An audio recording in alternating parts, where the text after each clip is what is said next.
영나가 병원 복도에서 마주한 이름 하나가 오랫동안 잠들어 있던 진실을 깨웁니다. 강호의 위험한 선택은 집안의 조용한 균열을 만들고 은호와 우진의 만남은 혈연의 기쁨보다도 오래된 상처를 먼저 드러냅니다.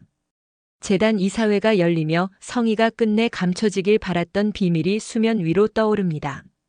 오늘 이야기는 서로 다른 자리에서 움직여온 의심과 진실이 마침내 한 방향으로 흐르기 시작합니다. 지금 시작합니다. 시작 전 구독과 좋아요 부탁드립니다. VIP 병동에서 우진이 누워있는 모습을 본 날 이후로 영나는 완전히 달라졌습니다. 성희와 눈이 마주쳐도 아무 말도 하지 않았습니다. 웃지도 따지지도 않았습니다. 그저 조용히 하지만 차갑게 성희를 관찰하기 시작했습니다. 엄마는 왜 우진 오빠가 아프다는 걸 숨겼을까? 그날 이후 영나는 단 한 가지는 확신했습니다. 성희는 늘 그렇듯 부드럽고 단정한 미소를 짓고 있었지만 이제 영나는 그 미소가 어떤 얼굴도 감춰버릴 수 있는 가면이라는 걸 알아버렸습니다. 며칠을 고민한 끝에 영나는 아빠 박진석의 서재 문 앞에서 한참을 서 있었습니다. 노크를 할까 말까. 작은 오빠가 미국에 없어요. 병원에 있어요. 말하고 싶었습니다. 지금 이 한마디를 꺼내면 집안에 흩어진 퍼즐들이 한꺼번에 탁 하고 맞춰질 것 같았습니다. 하지만 영나는 결국 입을 열지 않았습니다. 아빠는 지금 엄마 편이니까. 그 생각이 서재 문고리에서 손을 떼게 만들었습니다. 아침 늦은 시간 영나의 화실은 비스듬히 들어오는 햇빛으로 조용히 밝아지고 있었습니다. 영나는 의자 끝에 걸터앉아 휴대폰만 만지작거리고 있었습니다. 전화번호부 맨 위 자주 통화한 목록에도 없는 이름 하나. 박성재 오빠. 손가락은 그 이름 위를 몇 번이고 맴돌기만 했습니다. 이걸 말해야 할까 말아야 할까? 머릿속에서 같은 질문만 계속 되돌아왔습니다. 하지만 더 미루면 먼저 터져버리는 쪽이 자신일 것 같았습니다. 결국 영나는 크게 숨을 들이쉬고 통화 버튼을 눌렀습니다.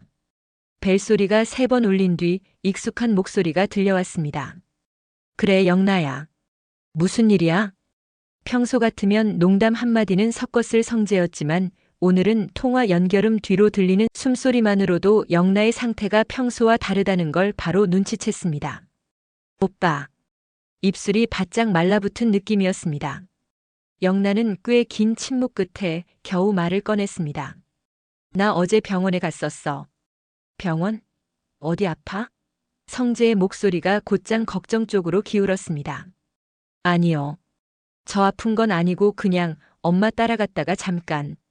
여기까진 그럭저럭 일상적인 이야기처럼 들렸습니다. 하지만 그 다음 문장은 둘의 하루를 완전히 다른 방향으로 밀어버렸습니다. VIP동 복도였는데요. 영나가 천천히 말을 이었습니다. 거기 병실 문마다 환자 이름 있잖아요.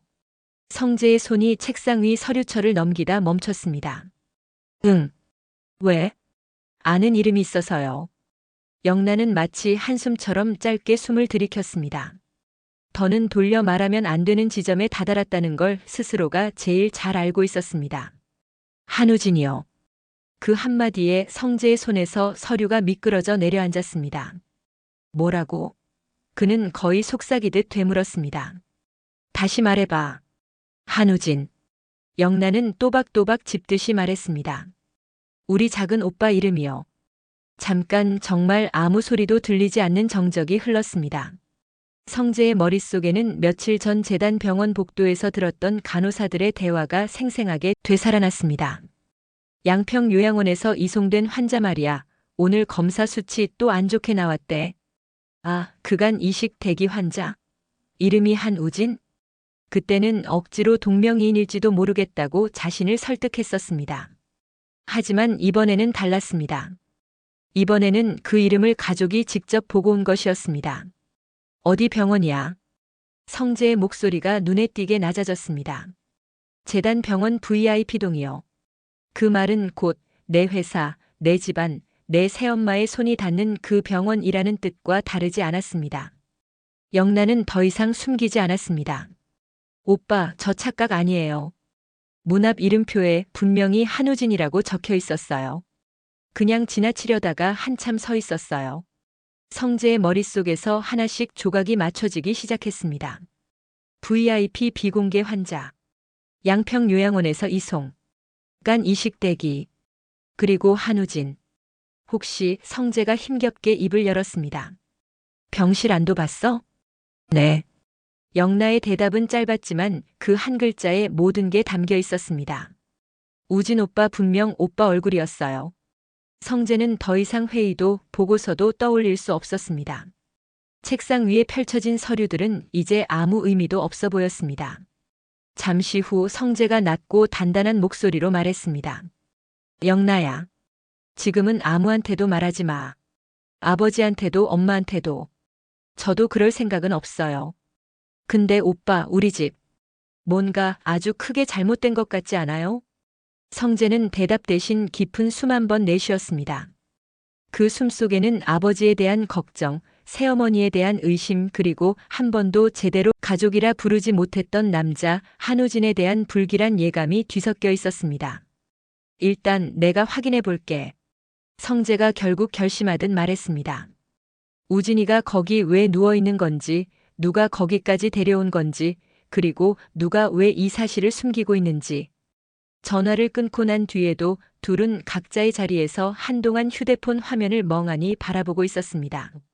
한 사람은 오빠에게 이 말을 해버린 자신을 되돌아보며, 다른 한 사람은 이름 하나로 시작된 의심이 이제는 결코 쉬운 방향으로 돌아가지 못하겠구나 하는 걸 뼈저리게 느끼며, 그렇게 같은 이름 하나가 서로 다른 두 사람의 하루를 동시에 비틀어 놓고 있었습니다. 한낮의 VIP 병동은 이상할 만큼 조용했습니다. 고급 호텔처럼 꾸며진 복도, 발소리조차 조심스레 들리는 공간. 박성재는 마스크를 쓴 채 한 병실 문 앞에 서 있었습니다. 문고리가 낯설 정도로 무거워 보였습니다. 정말 이 문 안에 그 아이가 있는 거야? 노크를 할까 말까. 마음이 몇 번이나 오갔습니다. 결국 그는 아주 조용히 손잡이를 돌려 문을 열었습니다. 안으로 들어서자 희미한 기계음과 함께 침대에 누운 한 남자의 얼굴이 눈에 들어왔습니다. 창백한 얼굴, 약간 여윈 턱선, 어딘가 익숙한 눈매. 우진아. 성재의 입에서 이름이 무의식적으로 흘러나왔습니다. 우진은 완전히 깊은 잠에 빠져 있지는 않았습니다. 형. 매우 약한 목소리. 그러나 그 한마디에 성재의 가슴이 크게 울렸습니다. 야, 이 자식아, 미국에서 잘 지낸다더니 여기서 뭐 하는 거냐? 농담처럼 말을 꺼내보려 했지만 목소리가 자꾸 떨려 제대로 농담이 되지 않았습니다. 우진은 잠시 눈을 감았다가 다시 힘겹게 떴습니다. 나 한국에 있었어. 왜 말 안 했어? 왜 우리 아무도 모르게? 성재가 말을 잇지 못하자 우진은 눈동자만 천천히 위로 올리며 천장을 바라보듯 중얼거렸습니다. 형. 여동생 한 명 생겼어. 성재의 표정이 단단히 굳었습니다. 여동생? 입양됐다고 나랑 쌍둥이래.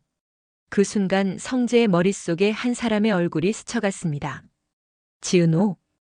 우진은 숨을 고르기도 힘든 상태였지만 계속해서 말을 이어갔습니다. 내 쌍둥이 동생이 울면서 그랬어. 엄마가 간 때문에 자기한테 찾아왔다고. 처음부터 자기 아들 살리려고 계획하고 자기 마음 흔들어 놨다고.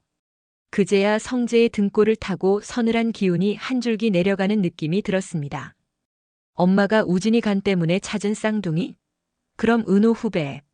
우진은 더 말할 힘이 없는 듯 마지막으로 한마디를 남겼습니다. 형. 내 동생 잘 좀 지켜줘. 그 말에 성재의 눈동자가 크게 흔들렸습니다. 야, 너 그런 소리 하는 거 아니다. 내가 먼저 버텨. 알았어? 버티고 일어나서 나한테 직접 잔소리해, 이 자식아. 목소리는 점점 떨렸지만 우진은 힘다 빠진 미소를 지으며 조용히 눈을 감았습니다. 성재는 침대 난간을 꽉 잡았습니다. 은호 후배 지금 이 상황을 알게 되면 도대체 어떤 얼굴로 여길 서 있게 될까? 오후 정순이 식당 뒷문 옆 작은 창고 같은 공간에 지강호가 혼자 앉아 있었습니다. 발밑에는 낡은 플라스틱 바구니 하나. 그 안에는 얌전히 누워있는 검은 가방 하나가 전부였습니다. 지강호는 몇 번째인지도 모를 만큼 지퍼를 또 열어보았습니다. 5억입니다. 수술 끝나는 날 5억 더 줄게요. 성희의 목소리가 여전히 귓가에 맴돌았습니다. 지퍼를 조금만 열어서 안을 보면 두툼하게 겹친 돈다발의 무게가 손끝으로 고스란히 전해졌습니다. 뭐든 할 수 있을 것 같고 동시에 아무것도 못할 것 같은 기분. 야, 지강호. 거기서 뭐 하냐, 장사 끝났어. 안쪽에서 엄마 목소리가 들려왔습니다. 지금 나가. 지강호는 황급히 지퍼를 닫고 그 위에 허름한 작업복을 덮어 씌웠습니다. 아무 일도 없었다는 듯 뒷문을 닫고 홀 안으로 들어갔습니다. 홀 안에서는 순이가 장부를 정리하고 있었습니다. 강호야, 저 테이블 반찬 조금만 더 나가고 오늘은 문 닫자. 알았어. 반찬 그릇을 쟁반에 올리면서도 머릿속은 전혀 딴 데가 있었습니다. 누나를 설득해달라. 쌍둥이였다고 말하면서 울던 그 얼굴. 오빠 죽여놓고 편히 못 산다던 말까지 뒤섞여 떠올랐습니다. 밤 집으로 돌아오는 길. 골목 가로등 아래에서 지강호는 휴대폰을 꺼내 들었습니다. 연락처에서 누나를 눌렀다가 다시 화면을 껐습니다. 이틀째 똑같은 행동만 반복하고 있었습니다. 말만 해주면 된다. 간 이식은 목숨 살리는 일이라고 한마디만 해주면. 중얼거리다가 스스로 코웃음을 쳤습니다. 10억짜리 한마디냐, 이 강호야. 그때 뒤에서 누군가 불렀습니다. 강호야. 돌아보니 누나가 어두운 골목 끝에서 손을 흔들고 있었습니다. 오늘 가게 일 잘했어? 엄마가 요즘 너 칭찬하던데? 강호는 순간 입술이 바짝 말라붙는 걸 느꼈습니다. 그냥 먹고 살려고 하는 거지 뭐. 은호는 그의 표정을 한번 훑어보더니 장난스럽게 팔꿈치로 옆구리를 쿡 찔렀습니다. 아니, 요즘 왜 이렇게 말을 짧게 해? 예전 같지 않게. 피곤해서 그래. 강호가 웃는 척하며 말했습니다. 누나야말로 요즘 많이 피곤해 보이거든. 그 말에 은호의 미소가 아주 조금 흐려졌지만 곧 아무렇지 않은 척 웃어 보였습니다. 일이 좀 많아서 그래. 괜찮아. 그 순간 찬 바람이 둘 사이를 스쳐갔습니다.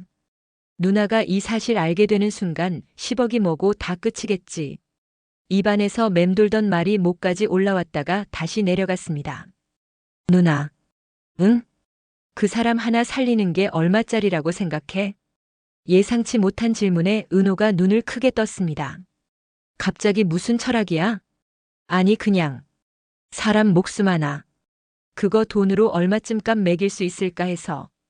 은호는 잠시 생각하더니 조용히 대답했습니다. 글쎄 돈으로 계산 못하니까 목숨이지. 그리고 웃으며 말을 덧붙였습니다. 누가 그런 질문해? 강호, 어디 이상한데 설문조사라도 응했어? 강호는 아무 말도 못하고 그냥 웃는 척만 했습니다. 집에 도착해 방으로 들어가 문을 닫자 숨이 턱 막히는 것 같았습니다.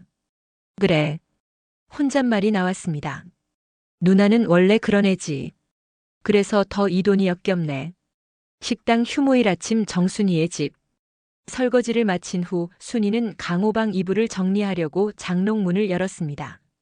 접어둔 이불을 꺼내려다 그 아래에서 보이지 않던 검은 가방 모서리가 살짝 튀어나와 있는 게 눈에 들어왔습니다.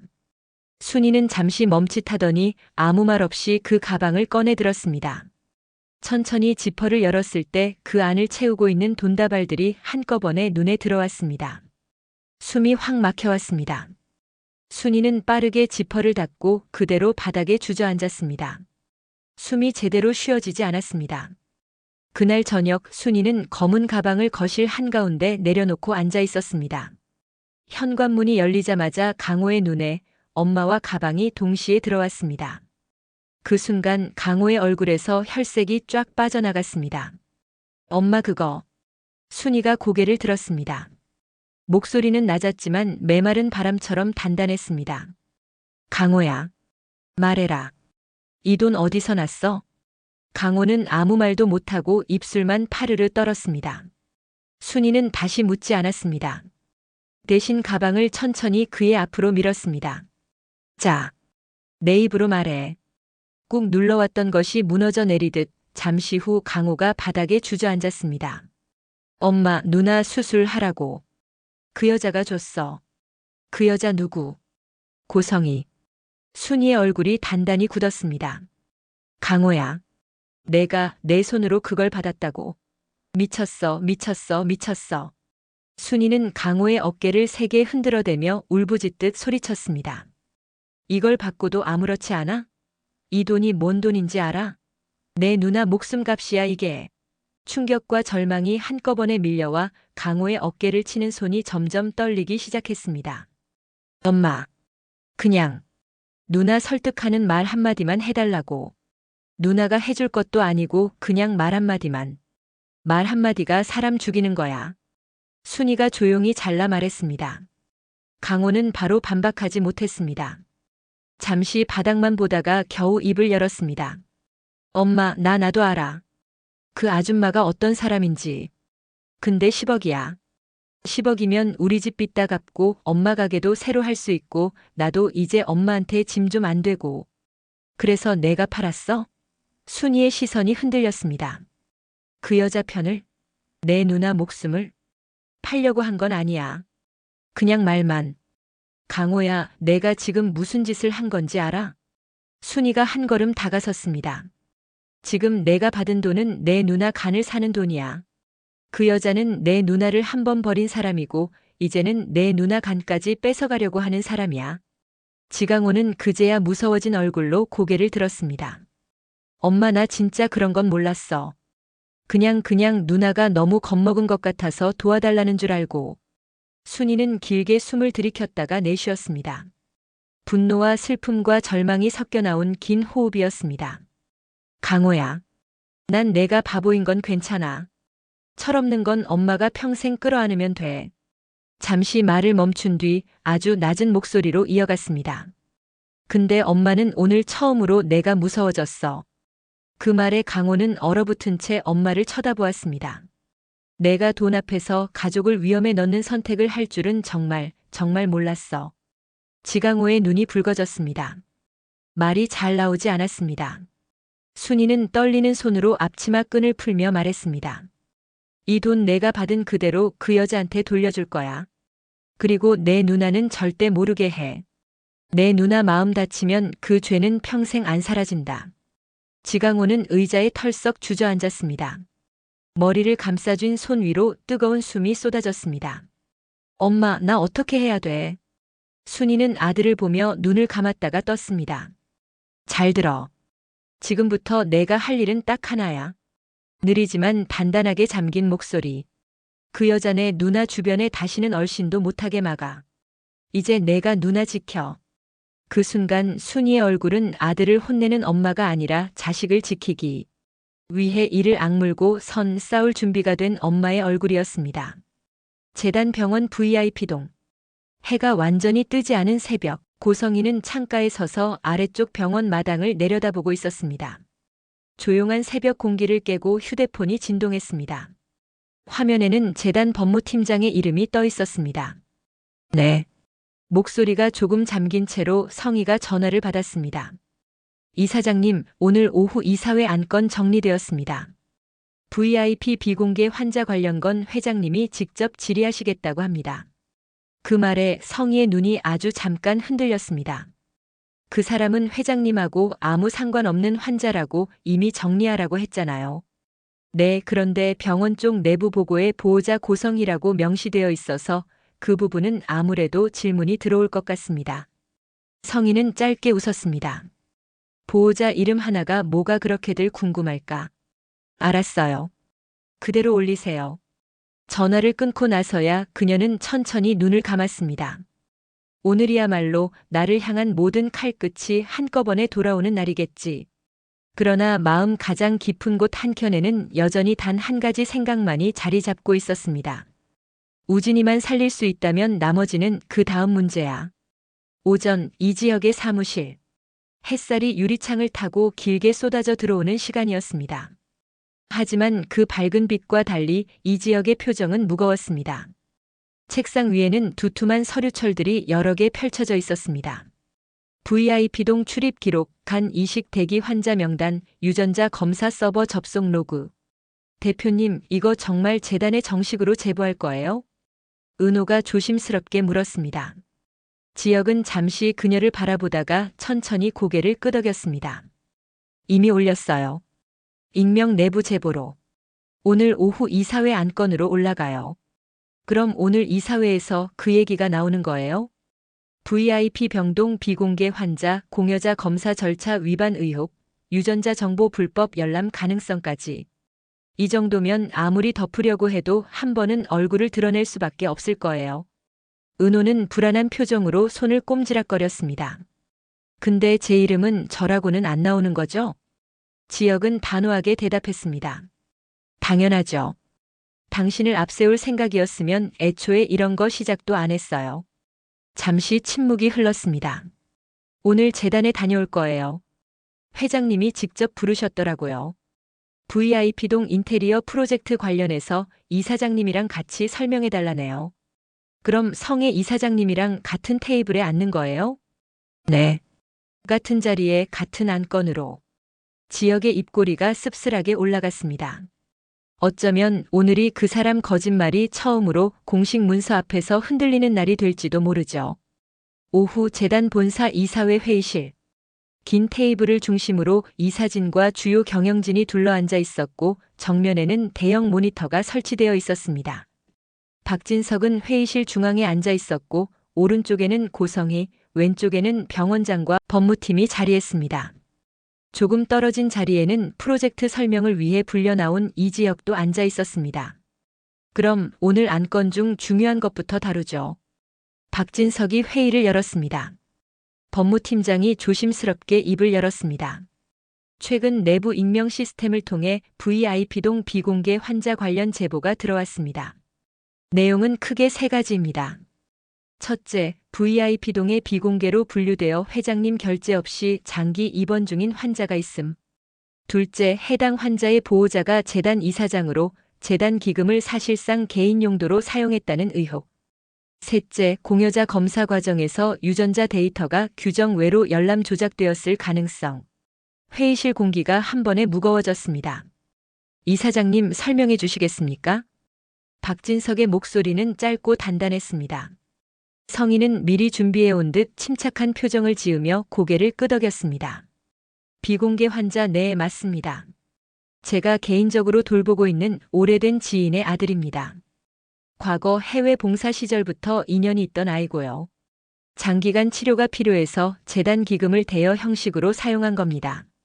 법무팀장이 살짝 목소리를 높였습니다. 하지만 서류상 대여라는 표기는 없고 회장님 결재도 생략된 채 이사장 단독 승인으로 처리되어 있습니다.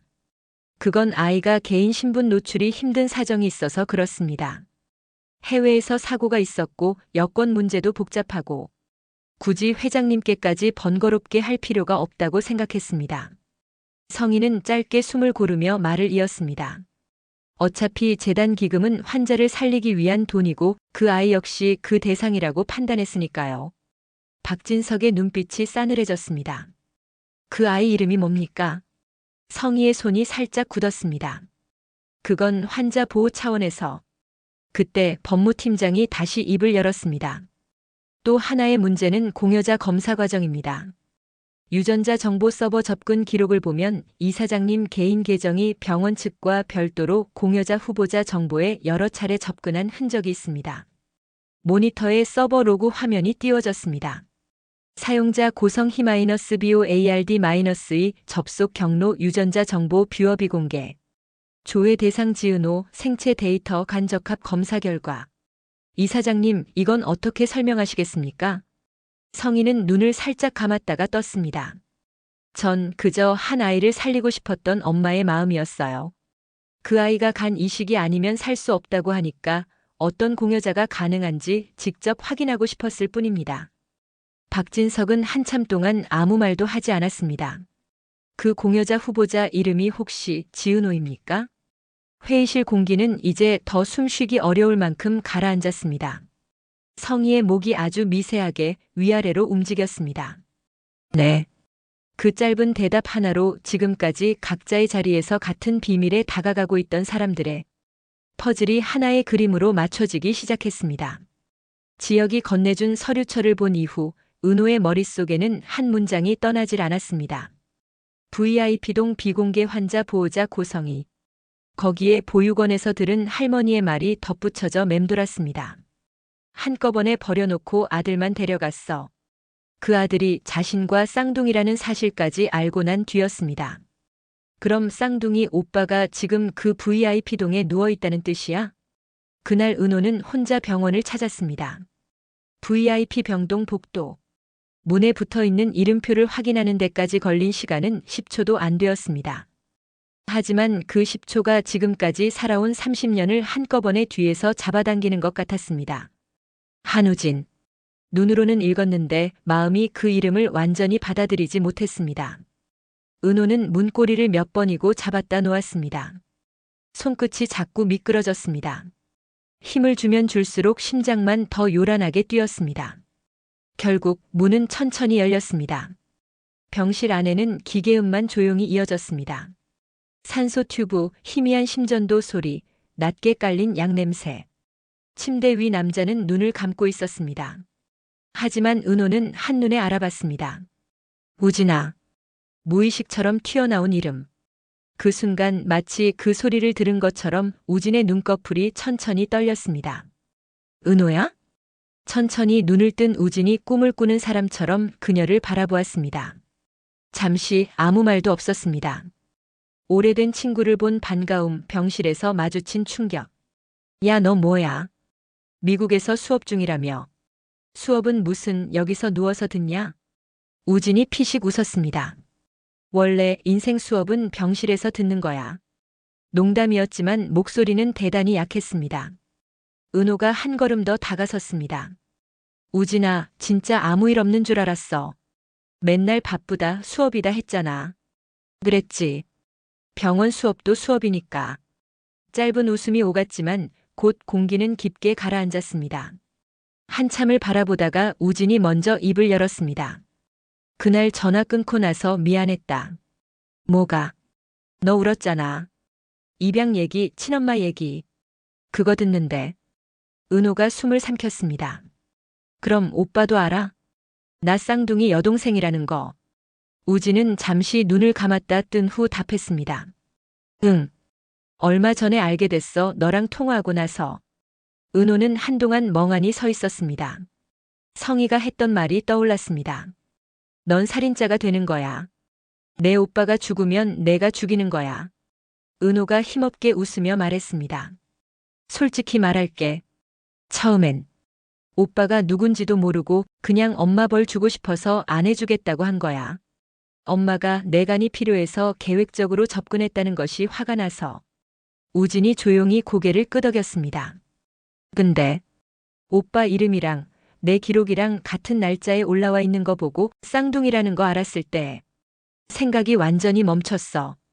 우진이 천장을 바라보다가 작게 말했습니다. 나한테 화내도 돼. 내가 내 인생에 끼어든 거니까. 쌍둥이라는 이름으로. 웃기지 마. 은호가 고개를 들었습니다. 눈가가 젖어 있었습니다. 오빠는 내 인생에 처음으로 내 편 같았던 친구였어. 그게 쌍둥이든 뭐든 그건 나중 문제야. 잠시 조용한 숨들이 오갔습니다. 그러다 우진이 아주 천천히 말했습니다. 은호야. 응. 나 내간 받고 싶지 않아. 뭐? 너 그거 나한테 줬다가 평생 엄마랑 나 둘 다 미워하면. 그거 버티면서 사는 거 별로 건강한 삶 아니야. 지금 농담해? 진짜야. 반대로 안 해줘서 평생 나 때문에 악몽 꿀 수도 있고. 그래서 난 내가 어느 쪽으로 결정하든 엄마 편 말고 내 편 들 거야. 오빠. 엄마는 평생 자기 합리화하면서 살 거야. 나는 어쩔 수 없었다. 나는 엄마니까. 근데 넌 선택한 것에 대한 대가를 너무 오래 끌고 가래야. 나 그거 보는 게 더 싫어. 은호는 울컥해서 말을 잇지 못했습니다. 그래도 오빠 죽으면 어떡해. 그럼 엄마한테 화내. 나한테 화내지 말고. 우진은 힘겹게 웃었습니다. 내가 분명히 말해둘게. 넌 누구도 안 죽였어. 그 말은 성희가 던졌던 협박의 문장을 정면으로 지우는 말이기도 했습니다. 두 사람이 그런 대화를 나누고 있는 동안 문틈 아래로 길게 드리워진 그림자 하나가 있었습니다. 복도에서 발걸음을 멈춘 채 안에서 들려오는 오빠, 쌍둥이, 엄마라는 단어를 한꺼번에 듣고 있는 사람. 오늘은 여기까지입니다. 시청해주셔서 감사합니다. 잊지 말고 구독과 좋아요도 부탁드립니다. 감사합니다.